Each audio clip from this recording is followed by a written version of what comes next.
ഹരീഷേട്ടാ ഈ പറഞ്ഞതുപോലെ ഫേസ്ബുക്കിലൊക്കെ കുറെ കുറിപ്പുകൾ ഈ സിനിമയെക്കുറിച്ച് ഫോട്ടോസും കുറിപ്പുകളുമായിട്ട് തന്നെ ഹരീഷേട്ടൻ ഈ സിനിമ എന്തുമാത്രം പ്രൊമോട്ട് ചെയ്യുക അത്രയും ചെയ്തിട്ടുണ്ടെന്ന് എനിക്കുള്ളൂ. നമ്മൾ ഇന്നും ആ ഹരീഷേട്ടന്റെ ഫേസ്ബുക്ക് നോക്കിയിരിക്കും നമുക്ക് എടുത്തൊരു വാർത്ത ചെയ്യാൻ വേണ്ടി ആ രീതിക്കായിരുന്നു പ്രൊമോട്ട് ചെയ്തത്. അപ്പൊ അത്രമാത്രം ഈ സിനിമയെ ഇഷ്ടപ്പെട്ടു. ലാലേട്ടനും കൂടെ അഭിനയിക്കുന്നു. നിങ്ങൾ ഇതിനു മുമ്പ് അഭിനയിച്ചിട്ടുണ്ടെങ്കിലും ഇതിൽ വ്യത്യസ്തമായ ഒരു കഥാപാത്രമായിട്ട് തന്നെയാണ് വന്നതെന്ന് ഞാൻ അറിഞ്ഞത്. വളരെ വ്യത്യസ്തമുള്ള കഥാപാത്രമാണ് അത്. ഇദ്ദേഹം വളരെ മനോഹരമായിട്ട് ചെയ്തിട്ടുണ്ട്.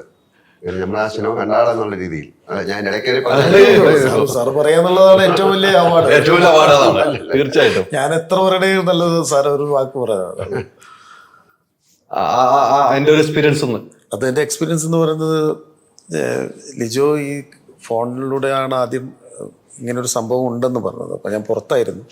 2 ദിവസം കഴിഞ്ഞ് എത്തുള്ളൂ എന്ന് ഞാൻ പറഞ്ഞു. അപ്പോൾ വന്ന് ലിജോ എന്ന് പറയുന്ന ഒരു ഡയറക്ടർ നമ്മൾ സിനിമകളിലൂടെ കണ്ടിട്ട് വല്ലാതെ ആഗ്രഹിച്ചിട്ടുണ്ട്. ഇയാളെ കൂടെ എത്തിപ്പെടാനുള്ള സമയമായല്ലോ എന്ന് ഒരു ആക്ടർ എന്നുള്ള എനിക്ക് ഞാൻ ചിന്തിച്ചിട്ടുണ്ട്.